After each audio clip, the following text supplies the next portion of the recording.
ஜனநாயகன் டீம்கிட்டேருந்து ஒரு new year ஸ்பெஷலாக ஒரு போஸ்டர் வந்திருக்கு. போஸ்டர் டிசைன் சூப்பராக இருக்குது. பொதுவாக இது போல் போஸ்டர்லாம் ஒன்லி ஹாப்பி நியூ இயர் மட்டும்தான் மென்ஷன் பண்ணியிருப்பாங்க.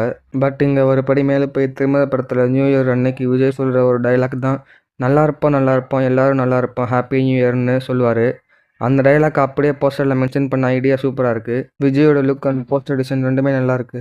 ஜனநாயகன் ட்ரெய்லர் ஜனவரி 2 அதாவது நாளைக்கு ரிலீஸ் ஆகுது. ட்ரெய்லர் எப்படி இருக்க போதுன்னு வெயிட் பண்ணி பார்ப்போம். ரியோ ராஜோட அடுத்த படம் தான் ராமின் லீலா. இதோட ஃபர்ஸ்ட் ஷெட்யூலை கம்ப்ளீட் பண்ணிட்டாங்க. இந்த படத்தை இந்த ஒரு நியூ போஸ்டரும் பிடிஎஸ் வீடியோ வந்திருக்கு. ராமச்சந்திர கண்ணன் டைரக்ஷனில் வசிகா ஜாது நடிக்கிறாங்க. ஒரு ரொமான்டிக் காமெடி படமாக ரெடி ஆகுது. டிமாண்டிக் காலனி 3யோட ஃபர்ஸ்ட் லுக் போஸ்டர் இன்னைக்கு 11 AM நியூ இயர் ஸ்பெஷலாக லான்ச் பண்ண போகிறாங்க. அஜய் ஞானமுத்து டைரக்ஷனில் அலுநியோட ஆக்டிங்கில் சாம் சிஎஸ்சிக்கு மியூசிக் போட்டிருக்காரு. டிமாண்டிக் காலனி ஒரு ஹாரர் மூவி. அடுத்து டாக்ஸிக் மூவியில் நயன்தாரோட ஃபர்ஸ்ட் லுக் போஸ்டர் வந்திருக்கு. இதில் நயன்தாரோட character name Ganga. Yash Nayanthara Huma heroes இதில் நடிச்சிருக்காங்க. கீர்த்தி மகன் டைரக்ஷனில் ஒரு பீரியட் கேங்ஸ்டர் படமாக ரெடி ஆகுது. அஸ்பா டூ மச் மூவிலேருந்து ஒரு நியூ போஸ்டர் வந்திருக்கு. ட்ரீசர் இன்னைக்கு 11:30 AM லான்ச் பண்ண போகிறாங்க. விக்னேஷ் கார்த்திக் டைரக்ஷனில் தியா பாஸ்கர், சஞ்சனா திவாரி அண்ட் பிரியா பவானி சங்கர் இதில் நடிக்கிறாங்க. ஒரு ஆந்தாலஜி மூவியாக ரெடி ஆகுது.